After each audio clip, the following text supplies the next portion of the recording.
Bismillahirrahmanirrahim. Alhamdulillahillazi tafaddala alaina bi ni'matil iman wal islam. Wassalatu wassalamu ala man anzara bin nar basyara bil jinan sayyidina Muhammadin sayyidil mursalin wa ala alihi wa sahbihi ajma'in. Allahumma razaqna fahman nabiyyin wa hizal mursalin wa ilhamil malaikatil muqarrabin bi rahmatika ya arhamar rahimin. Allahumma aftah alaina futuhal arifin bihikmatika anshurna alaina rahmataka sakirna ma nusina ya zal jalali wal ikram. Allahumma la ilma lana illa ma 'allamtana innaka antal alimul hakim. Allahumma 'allimna ma yanfa'una wanfa'na bima 'allamtana wazidna ilma. Allahumma la sahla illa ma ja'altahu sahla wa anta taj'alul huzna idza syi'ta sahla. فيسر لنا أمورنا واختم لنا بالسعادة إنك على كل شيء قدير. رب اشرح لي صدري ويسر لي أمري واحلل عقدة من لساني يفقهوا قولي. صلى الله على سيدنا محمد وعلى آله وصحبه وبارك وسلم والحمد لله رب العالمين. Tengoklah kita sambung kitab penawar bagi hati kita.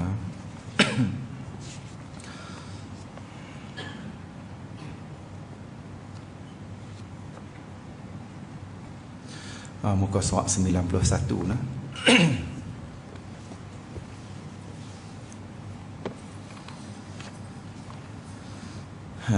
Muka surat 91. Tengok di bawah sekali tu kan, 1, 2, 3, 4, 5 baris daripada bawah. Dia kata dan setengah daripadanya redha. Kita sambung yang pagi hari tu ni. Qala Syekhul Mu'allifu rahimahullahu ta'ala. Jadi sambungan kita ni iaitulah alamat tanda-tanda orang-orang yang mencintai Allah. Jadi apa hukum wajib kita mencintai Allah? Iaitulah wajib. Wajib kita mencintai Allah. Jangan kita ada benci dalam hati pada Allah Ta'ala. Kalau ada benci pada Allah Ta'ala, menyebabkan jatuh kufur. Jadi maksud kasih ni, kalau kita tak boleh kasih setiap masa, setiap ketika pun, maka kita kasih kepada Allah Ta'ala ketika kita dapat nikmat ke. Bila kita dapat nikmat, kita ingat kata ini adalah pemberian Tuhan. Jadilah sekali-sekala pun ni sampai tak ingat langsung ke Tuhan ni. Jadi bila dapat nikmat tu, bukan takat sebut Alhamdulillah saja. Hati kita tu terus sampai pada Allah Ta'ala. Nampak tu Tuan yang bagi, bukan Tuan yang hantar tu. Bukan orang yang main hantar tu, bukan orang yang suar tu. Nampak Tuan hak bagi gerak hati orang tu hantar tu. Tu dia panggil. Walaupun kita tak boleh setiap masa, setiap ketika, ada ketika-ketika pun tak apalah. Jangan sampai lupa Tuhan terus. Jangan sampai tak ingat terus. Sampai tak ingat nikmat yang kita dapat banyak ni daripada siapa. Tu yang dia sombong, bongkok, angkuh. Pasal apa? Sebab tu dia tak rasa kata apa yang dia dapat adalah pemberian Allah. Dia tak rasa apa yang dia dapat tu itu adalah hantaran daripada Tuhan. Tak rasa. Jadi alamat-alamat dia kata sini ni, alamat orang yang mencintai Allah Ta'ala ni, salah satu dia hak dulu kita bincang tu, iaitu dia cinta mati. Dia suka kematian. Macam yang kita khabar tu Abu Darda. Dia kata dia lebih suka mati, sebab bila aku mati maka aku dapat berjumpa dengan Tuhanku. Lepas tu tanda seterusnya yang kata orang ni dia mencintai Allah, dia mengasihi Allah. Yang kata dia cinta Tuhan tu ni lagu mana? Kita pun kalau kita cinta kasih pada anak, ada alamat. Kita kasih pada isteri suami, ada alamat dia. Tu. Beli hak nu, beli hak ni, itu tanda sayang pada anak-anak. Dia nak apa pun kita bagi. Kadang-kadang dia minta apa pun kita sanggup pergi hantar. Duk Johor, asrama dia Johor mana, sanggup kita pergi hantar. Pasal apa? Itulah nilai kasih sayang seorang bapa pada anak. Lepas tu, di manakah nilai kasih cinta kita kepada Allah? Berapa tinggi pengorbanan kita pada Allah, berapa banyak pengorbanan kita pada Allah Ta'ala. Jauh mana kita sanggup redah untuk mencari cinta Tuhan. Kadang-kadang dekat pun tak boleh. Dekat pun tak boleh mai nak cari cinta Tuhan dalam masjid. Tu dia bab sini. Salah satu dia lagi, dan setengah daripadanya redha ia dengan qada Allah Ta'ala. Qada ketetapan di azali, kita bab dah qada qadar. Qada ni ketetapan, ketentuan Allah Ta'ala di azali. Qadar ni pelaksanaan qadar. Ni qada. Maknanya kita kena redha apa yang Tuhan tetap pada kita. Tu Nabi kata, wa man asbaha yashku musibatan lazalat bihi fa innaha yashkullaha ta'ala. Jadi siapa-siapa yang pagi-pagi mai awal pagi ya, mengeluh kerana musibah ataupun ujian apa-apa yang Tuhan timpa pada dia, dia duduk mengeluh. Tak puas hati kat Tuhan. Ni lawan bagi redha. Redha ni terbuka, terima apa yang Tuhan buat. Lawan dia mengeluh apa yang Tuhan buat. Ini dia kata, Nabi kata, maka sebenarnya ia telah mengeluh pada Allah. Jadi dia mengeluh, lemah lagu ni no.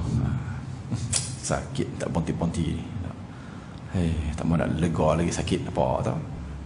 Jadi dia kata tu seolah-olah dia kata kat Tuhan. Orang tu sebenarnya dia kata kat Tuhan. Tu ini menunjuk kata redha dia tu ada sikit cacat celah. Redha apa dia? Terima dengan hati terbuka. Tak kritik Allah, tak mengeluh pada Allah Ta'ala. Usaha lain, bila kita sakit kita usaha tak apa, tapi dalam pada usaha tu dia gaduh nak kata. Tu yang tak boleh. Dalam duk buat tu dia gaduh nak kata juga kan. Dia gaduh nak tak puas hati juga. Ni sikap kita ni memang dia panggil fitrah orang lagu tu lah. Dia sukar, susah dia nak puas hati. Padahal kita tahu kata Tuhan bagi tu. Ni dia panggil redha dia ni tak berapa nak kemah lagi lah.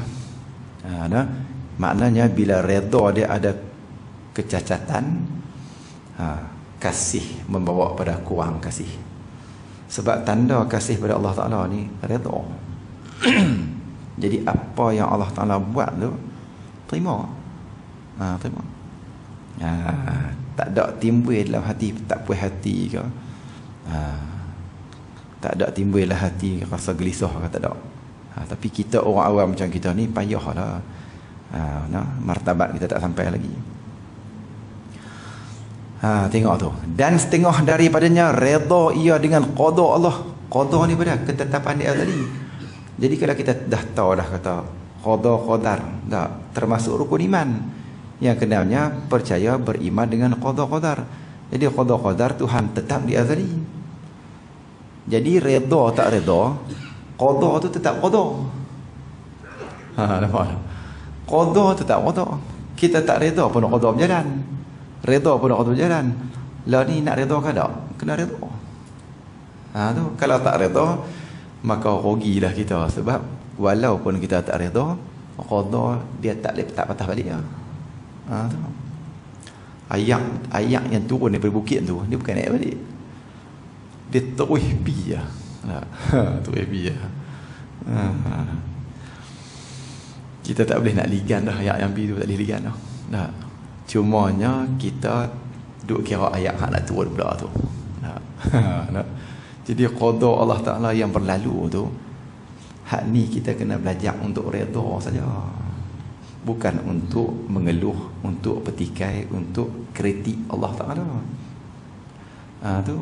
Cuma lah ni kita duk tunggu tu hak nak mai tu saja, untuk buat bagi lebih baik lagi.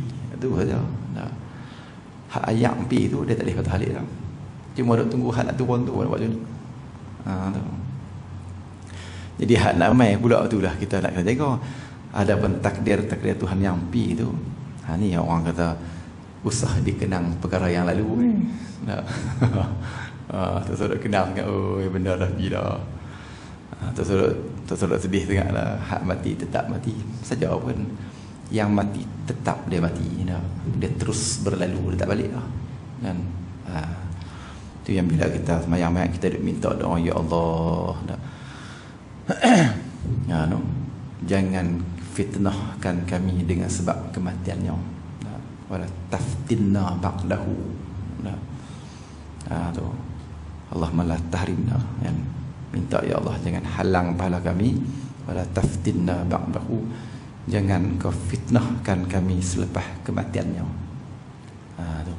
Maknanya lepas mayat ni mati, jangan jatuhkan kami dalam fitnah. Jangan bagi kami ni tak redha. Jangan bagi kami hidup melalu, hidup terkenang bertentun. Tu. Untuk apa kita buat lagu tu? Untuk apa kita jadi macam tu? Dia tetap takkan kembali. Takkan kembali. Tu kita kata ayam tu dia takkan balik apa. Cuma kita lah ni kita perbaik hak yang nak main tu. Tu nak kena redha tu. Kan? Itu uji sebesar mana pada kita pun mainlah besar mana pun wajib kena redha. Pasal dia terus makan mai. Fa'alul lima yurid. Tuhan buat benda yang Tuhan tetap. Tuhan tetap dia dari lagu tu, dia akan berlaku apa yang Tuhan kehendak. Lepas tu kita tak boleh tahan. Tu kalau Tuhan kehendak satu benda kita tak boleh tahan. Mai ayat banjir, siapa tak boleh halang Tuhan. Yang boleh buat, angkat kain baju, lari. Kata tu. Nak buat apa? Ayat banjir. Tu. Qada Allah teruskan perjalanan. Itu rugi kalau kita tak cuba belajar kata. Kita faham, kita tahu, cumanya kita nak kena belajar jadi orang yang selalu redha. Ni yang payah. Nak bagi jadi kita ni redha. Bila datang mai apa semua yang Tuhan takdir, nak kena diam hati. Nak kena tak ada kritik dalam hati. Nak kena puas hati sedia apa Tuhan buat. Ni yang payah. Kita nak kena puas hati dalam keadaan apa Tuhan buat. Anak mati ke, suami mati ke, apa mati ke, harta benda dicuri ke, rumah terbakar ke, apa ke. Ujian semua Tuhan bagi kita tu semua kena redha. Ni yang payah kadang-kadang. Tapi ini menjadi alamat orang-orang yang mencintai Tuhan. Jadi bila dia redha dengan apa yang Allah Taala buat, inilah lambang kasih sayang pada Allah. Maknanya tak apa buat pi buat. Macam kita pun kan, buat hak nu tak kena, buat hak ni tak kena. Semua buat tak kena kritik. Orang bermeluat. Tu. Tu. Buat hak ni tak kena, buat hak ni tak kena, buat hak ni tak kena. Semua tak puas hati. Jadi Allah Taala pun lagu tu lah, bila Allah Taala buat sesuatu, tapi kita manusia ni boleh berlaku kesilapan. Tapi Allah Ta'ala nampak tak? Jadi kita tak puas hati dengan ni lah, adik-adik kita ke, saudara kita ke, suami isteri ke, biasalah. Tu pergaduhan, perkelahian tu. Manusia boleh berlaku kesilapan. Kadang-kadang kita tak puas hati, dia pun kena gaya. Tapi Allah Ta'ala buat apa pun, walaupun di mata kita nampak tak elok, di sisi Tuhan elok. Nampak tak? Ni dengan Allah ni dia tak boleh timbul langsung rasa tak puas hati. Dengan manusia tak apalah, kita kadang-kadang dia buat tak kena, kita tak puas hati. Tu adalah juga kan. Tapi dengan Tuhan tak boleh. Tak boleh. Tak boleh kata Tuhan buat lagu ni mana boleh. Tak boleh. Tuhan buat pun tak adil lah, tak boleh. Nak kena redha. Walaupun anak kita mati dibunuh. Kena redha. Redha sebab Allah Ta'ala ambil nyawa dia. Lepas tu nak tuntut keadilan, tu tuntutlah kan. Ni nak bubuh dalam hati sifat redha ni. Nak terima Allah Ta'ala ambil nyawa tu. Tu kena terima tu. Lepas tu cara kematian tu orang pembunuh anak aku tu asal kita lawan mahkamah silakan tu. Hati kena kuat sungguh-sungguh baru boleh dak. Tu. Tu di atas sini tu. Dan setengah daripadanya redha ia dengan qadanya qada Allah. Tak. Yang cerita seorang perempuan yang pihantak anak depa 10 orang. Pihantak bang 10 mati semua. Mati semua ke 10 orang. Tak. Mati seorang gelak, mati seorang gelak, mati seorang gelak sampai ke 10 teriak. Tak. Ingat teriak saya apa? Dia tak teriak sebab tak ada anak dah nak pergi hantar tolong Nabi perang. Hak mati tu pun gelak. Redha dengan ketetapan Allah Taala. Tu. Pasal apa? Allah Taala buat tu yang terbaik. Mati seorang syahid. Mati syahid. Mati syahid 10 orang syahid di medan perang. Takkan seorang tak boleh tarik dia juga. Walaupun mati tetap gelak. Pasal apa? Dia tahu dah Tuhan buat mesti itu yang terbaik. Nampak? Kita lambat, hak tu lambat. Bila berlaku tu kita duduk nampak macam tak. Kita tak pergi ke Tuhan terus. Kita pergi ke asbab dulu. Tak. Kita nampak orang dulu. Tak. Padahal Allah Ta'ala buat susun tu tarikh kematian sampai hari tu cuma sebab dia orang buat. Tak. Pasal apa? Tuhan lebih tahu pasal apa dia kena mati lah. Pasal kalau dia hidup 20 tahun lagi, boleh jadi dia akan jadi apa-apa ke depan ni. Tak tahu lah rahsia Allah. Mana kita tahu.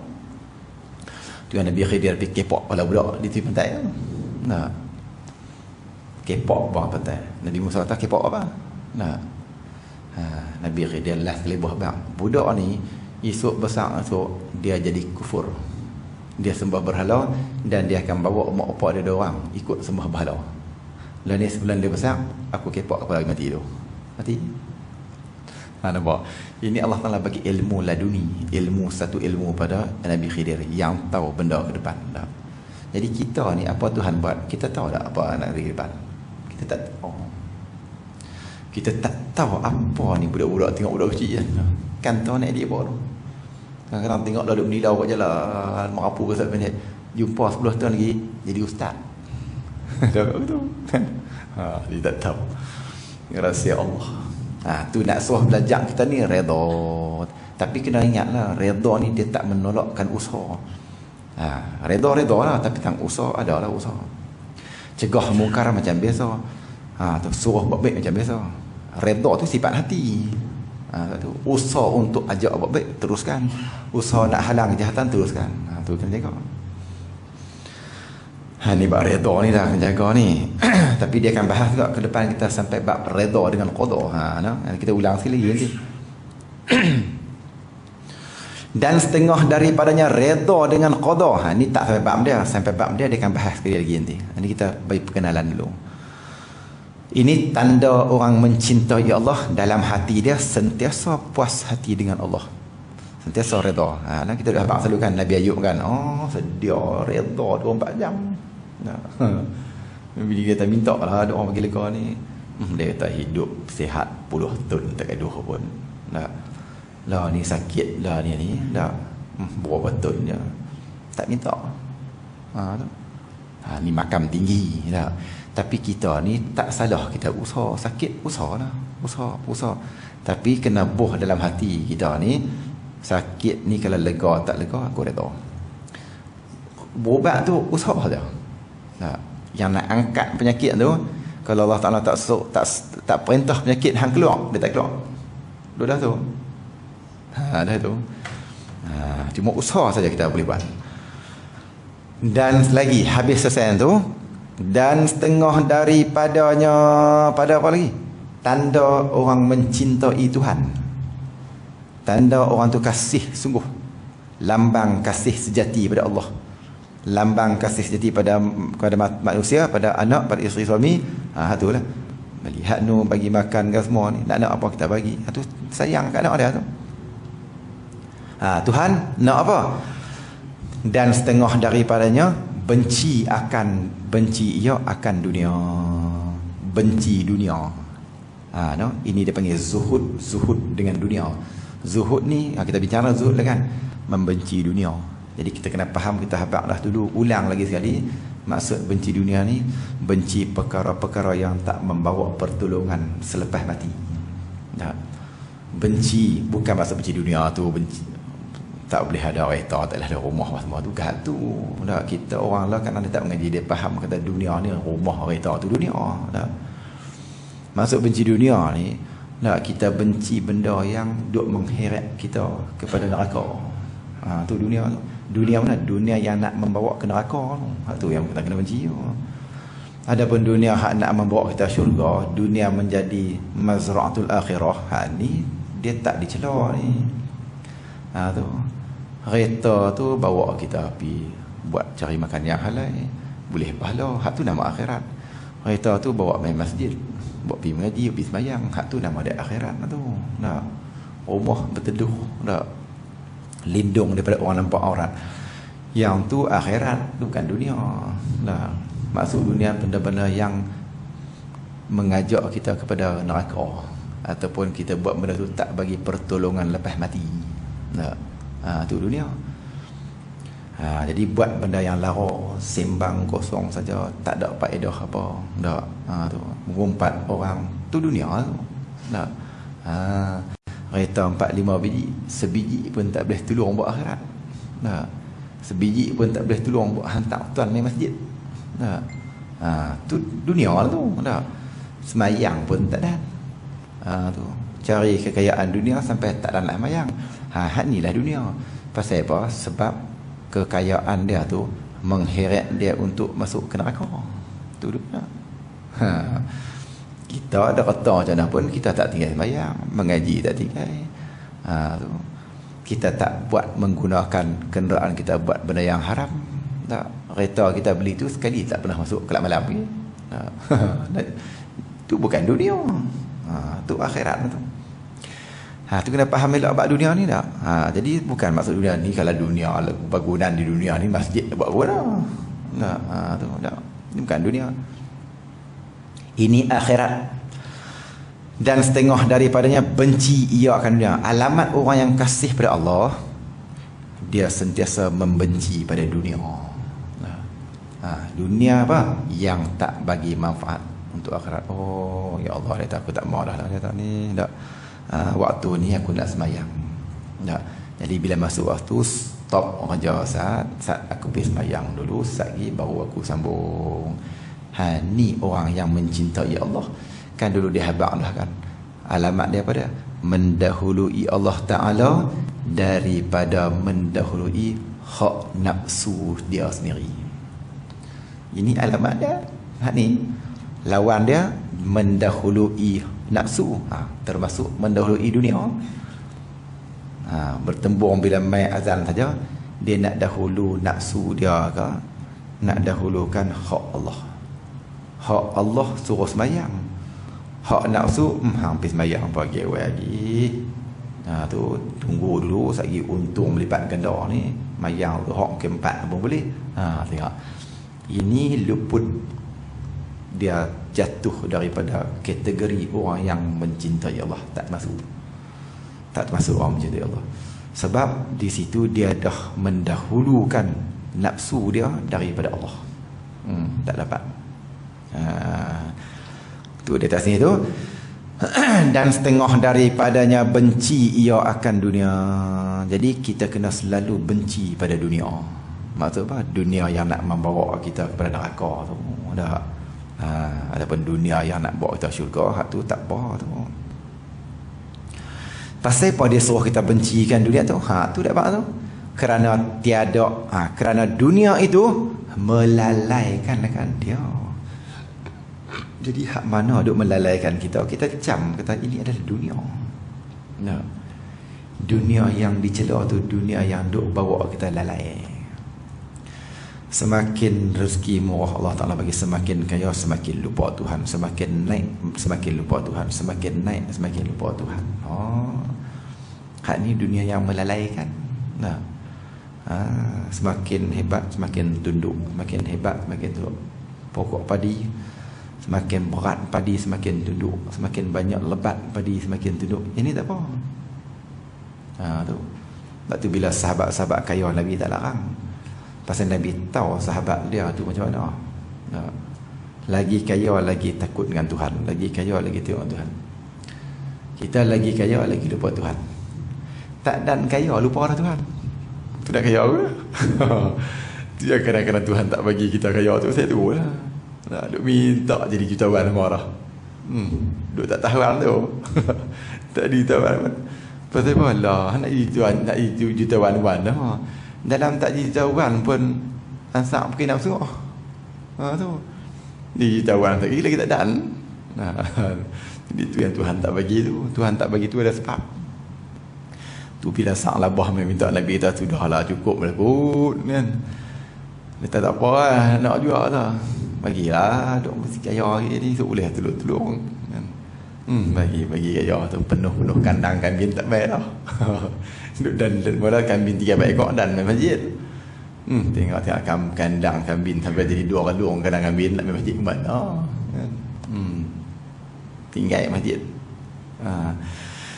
Ini dunia ni dia tarik kita pelan dunia ni. Kena tahu tipu daya dunia. Tu dia suruh kita mengaji tu nak bagi kita cam. Bila masuk waktu saja kita nak dahulu kat mana? Suruhan Allah ke suruhan nafsu kita. Tengok tu. Tengok tentu kekuatan kita untuk lawan nafsu dan syaitan kuat tak ada? Kita ingat tentu ya.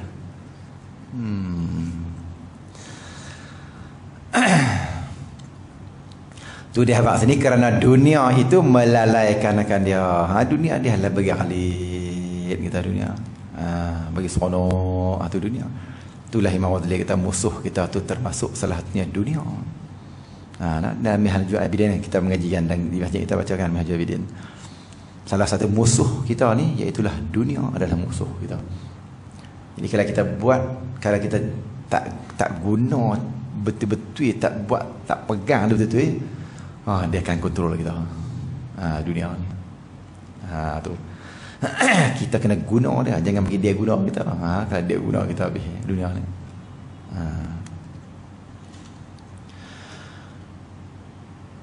Tu dia atas sini melalaikan akan dia tu daripada menyebut Allah Taala. Tu dak.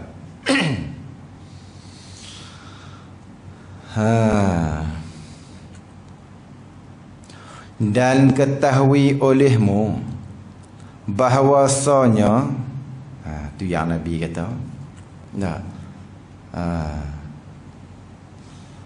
siapa-siapa yang tawaduk, yang merendah diri, man tawaddu'a li ghaniyin liyanala ma fi yadihi ahbatallah thulutha amalihi. Tu Nabi kata siapa-siapa yang dia tunduk kepada orang kaya, dia merendah diri kepada orang kaya dengan tujuan dia tu dia inginkan kekayaan orang tu. Dia rendah jumpa orang kaya, dia rendah diri, dia buat macam-macam lah, peluk ke apa ke, cium tangan ke apa ke orang. Niat dia tu dia nak dapat harta kekayaan orang kaya. Maka Nabi kata Allah Ta'ala akan menggugurkan 2/3 amalan dia. Hilang 2/3 amal dia. Jadi kita baik belakang lah dengan siapa pun saya kira lah, orang kaya ke orang susah ke. Orang kaya pun kita baik ni pun jangan ada tujuan apa lah. Kawan-kawan macam tu je lah kan. Bukan tujuan nak harta benda mereka. Bukan tujuan nak bagi dia bagi apa-apa kita ada. Jangan mengharapkan harta orang kaya, jangan. Kita harap kat Tuhan je lah. Kita nak, kita usaha. Tu sebab dunia ni dia menipu daya. Sebab tu kadang-kadang orang sanggup buat apa saja nak dapat kekayaan. Tu Nabi larang kita baik dengan orang kaya, tapi ada tujuan yang tertentu. Tak boleh. Dan ketahui olehmu bahawasanya orang yang mengenal Allah Ta'ala, orang yang kenal Tuhan sungguhlah, tiada kasih ia melainkan Allah Ta'ala. Ini kita suka duk buat, kita selalu duk buat contoh sahabat. Memanglah mereka yang paling dekat sekali dengan Nabi kan. Orang kasih Allah Ta'ala ni, dia kenal Allah Ta'ala sungguh, dia tak kasih dah sesuatu benda, tak ada orang langsung rasa cinta pada harta benda ke.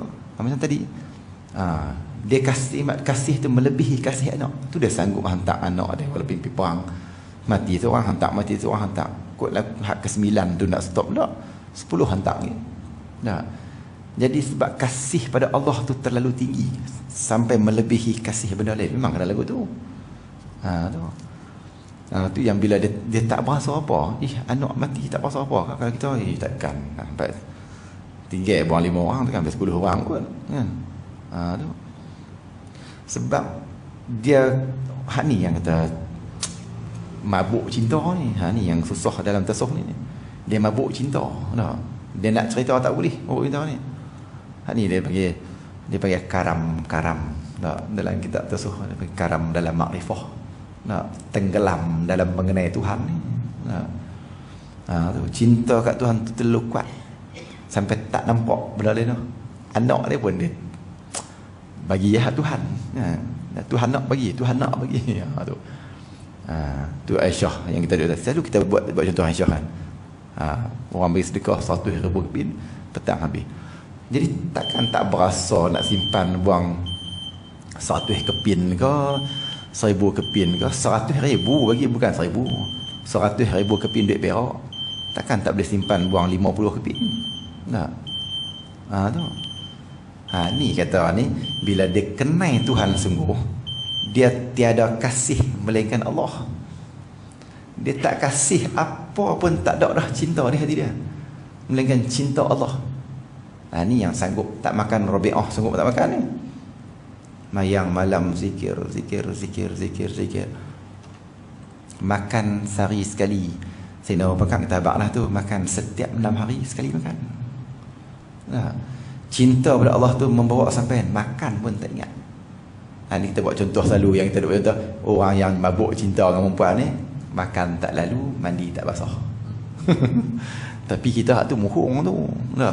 Tu dia hentam 3 pinggan buat tak lalu. Makan kok. Kan? Ni dalam istilah tasawuf ni dia panggil, dia kena rasa benda tu. Kita cuma buat contoh-contoh.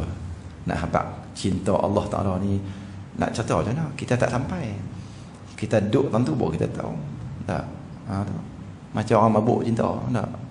Tu kita tak hang ni mana ni 4-5 kali sehari telefon tak berhenti. Dah hang tak cinta lagi, tak tahu lah kan. Gitu. Orang yang sampai di sisi Allah Ta'ala tu tahu macam mana Rabiatul Adawiyah ni sampai tak makan. Kita pun heran. Sehari makan sekeping roti. Tu pun ketika buka puasa. Abu Hurairah makan buah kurma sehari sebiji. Pagi makan buah kurma, lepas tu datang hari ni aku tak perlu fikir apa makan lah. Terus ikut Nabi catat hadis. Sehari sebiji. Takkan tak berasa apa. Ni kata cinta pada Allah tu membawa mereka ni tak ada langsung rasa teringin pada benda lain.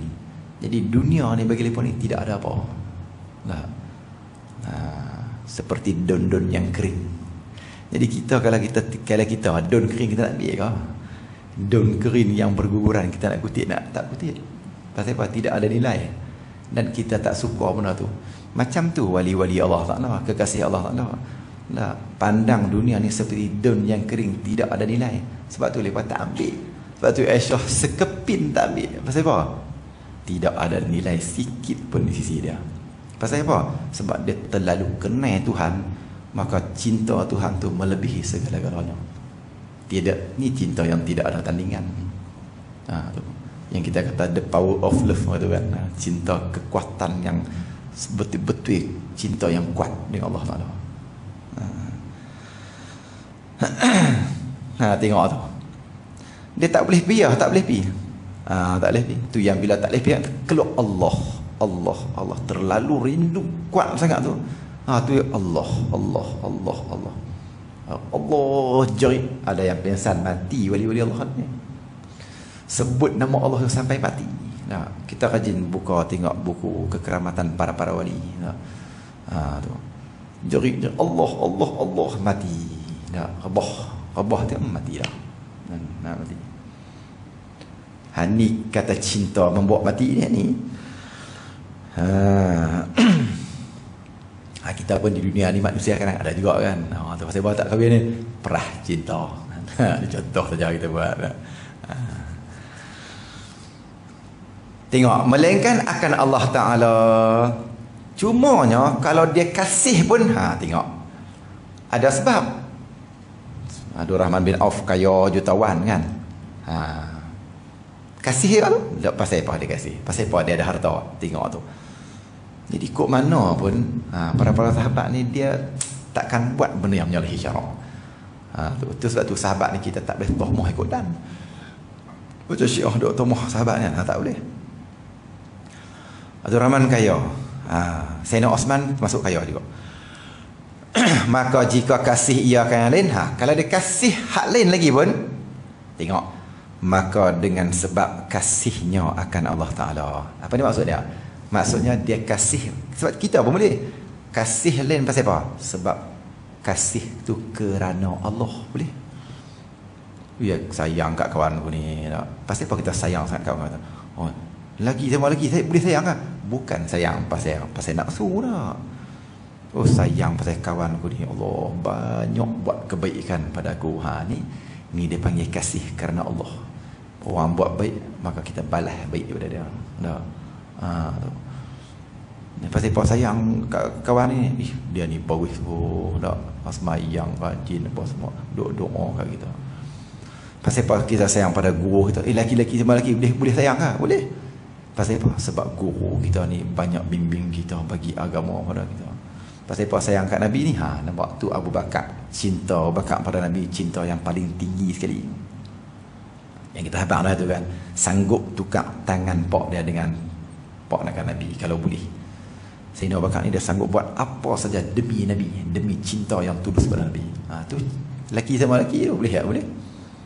Tapi syarat dia tu kerana Allah. Kerana Allah. Bukan mana nafsu tak boleh lah kan, macam golongan LGBT tu tak boleh, tu haram tu bukan kasih lagu tu. Maka dengan sebab kasihnya akan Allah, tu pasal kita kasih dia kerana Allah. Tengok, kerana terkadang kasih oleh orang yang kasih akan anak bagi kekasihnya dan keluarga kekasihnya. Apa dia maksudnya? Maknanya bila seorang tu kasih pada anak kita, maka automatik kita akan kasih anak kita ni. Dia ada kawan baik, kawan baik ni dia sakit tunggu di hospital, mai tolong hantar tengah malam kami. Bukan dekat anak kita ya kasih kawan itu, dengan kita kasih kawan dia. Hang tak panggil kawan hang mai ke?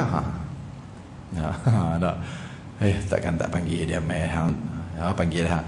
Kita dia tak teringat, kita tolong teringat. Tu. Ni yang kata bila kita kasih pada, bila kita kasih pada anak kita, kasih pada sahabat baik kita, pasal apa tu? Kerana Allah. Tu. Jadi bukan kita kasih kerana nafsu dah.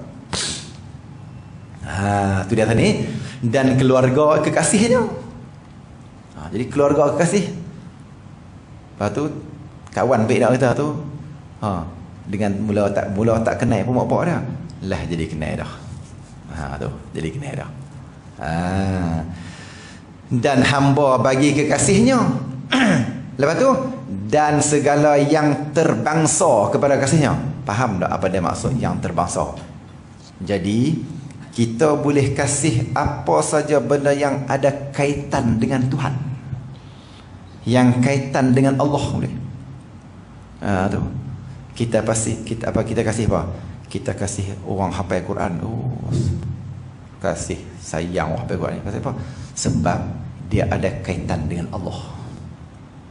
Hafal kalam Tuhan. Maka tak sadar tu. Tu. Kita kasih apa lagi? Kasih orang penuntut ilmu. Nah, pasal penuntut ilmu ni dia ada kaitan dengan Allah. Nah, salah seorang yang Allah Taala bagi rahmat ni itu para penuntut ilmu agama ni semua. Ilmu agama sentiasa dalam rahmat Allah Taala. Kita kasih pada guru kita. Sebab apa? Sebab Allah Taala kasih, Nabi pun kasih pada guru ni. Pasal apa? Nabi doa, ya Allah panjanglah umur orang yang mengajar ilmu agama, sihatkan orang yang mengajar ilmu agama. Nabi doa ni orang yang mengajar ni supaya terus sebar agama Nabi. Tu. Jadi kita sayang benda tu semua ada pahala. Sebab sayang kita tu semua ada kaitan dengan Allah. Tak salah. Tu. Dan tiap-tiap makhluk itu semuanya hamba Allah Ta'ala. Semua makhluk ni semua hamba Allah Ta'ala. Jadi kita sayang hamba Allah Ta'ala, tak salah. Maka jika kasih ia akan Rasulullah Sallallahu Alaihi Wasallam, kalau kita kasih Nabi, nescaya kasih ia seorang akan dia akan Allah. Bila kita kasih Nabi, automatik secara autonya kita terus menerus mencintai Allah. Nah, kita baca selalu kan, in kuntum tuhibbunallah fattabi'uni yuhibbukumullah. Kalau kamu betul-betul sayang pada aku, kamu ikutlah jejak Nabi aku. Inilah jejak Rasul.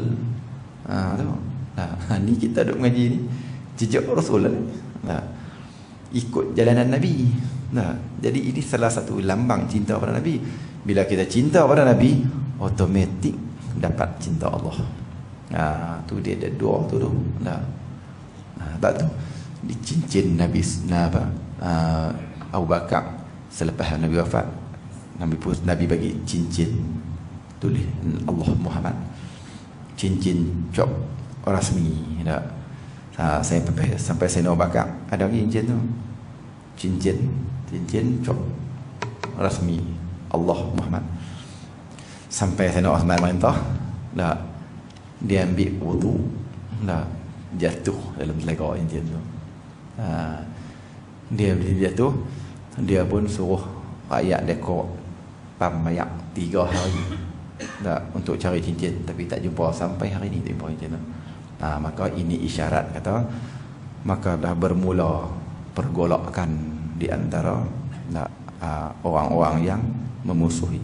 Dan ketika itu bermula fitnah, yang Nabi kata, aku dah lihat fitnah sampai di depan pintu-pintu rumah. Bermula Sayyidina Osman. Sayyidina Osman mati kena bunuh kan. Sayyidina Osman pun mati kena bunuh juga. Sayyidina Umar kena bunuh juga. Sayyidina Umar bunuh dalam masjid. Sayyidina Osman ni, Sayyidina Umar dia bukan pasal orang nak gulingkan dia. Tu pasal kih lain. Sayyidina Umar ni hamba tu dendam dekat dia sebab tak bagi bayaran tu. Sayyidina Osman ni, ini gerakan untuk menjatuhkan kerajaan yang bunuhnya. Penaik atas bumbung, tebuk bumbung, tajun, tikam, bersepai darah atas Quran ketika dia tengah baca Quran. Lepas bunuh dia Sayyidina Osman. Di sini bermula pergolakan, perebutan kuasa sampai berlarutan sampai zaman Muawiyah, sampai kerajaan Turki Osmaniyah sampai hari ini, sampai kiamat. Jadi perebutan kuasa ni bukan berlaku pada kita hari ini dah, lama dah. Lama dah dari zaman mula start Sayyidina Osman sampai hari ini. Dan percayalah dia tidak akan berhenti sampai Imam Mahdi turun. Tak berhenti kan. Tu nak kiamat.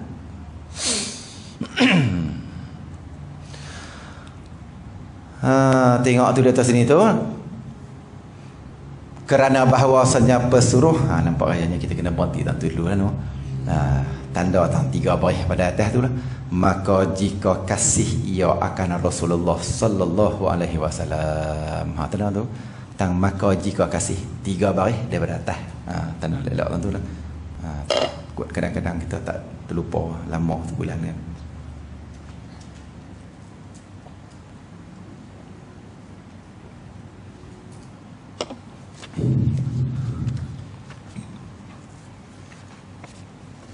اللهم صل على سيدنا محمد في الأول والآخر وسلم وردة وبركة على أن سادتنا أصحاب سيدنا رسول الله أجمعين. اللهم إنا نستغفرك ونستودعك أن إيماننا وأنفسنا وأموالنا وأهلنا وأولادنا وكل شيء أعطيتنا. اللهم اجعلنا وإياهم في كنفك وأمانك وجوارك وإنزك من كل شيطان مريض وجبار عنيد وزي عني وزي بعي وشر كل ذي الشر إنك على كل شيء قدير. اللهم جملنا بالعافية وسلامة وحققنا بالتقوى استقامة وأعذنا من موجبات ندامة في هذه والمآل إنك سميع الدعاء واغفر لنا وارحمنا والدينا وإخواننا وأحبابنا ولمن أحبنا فيك ولمن أحسن إلينا ولمن كان له حق علينا ولجميع المسلمين والمسلمات والمؤمنين والمؤمنات برحمتك يا أرحم الراحمين والحمد لله رب العالمين.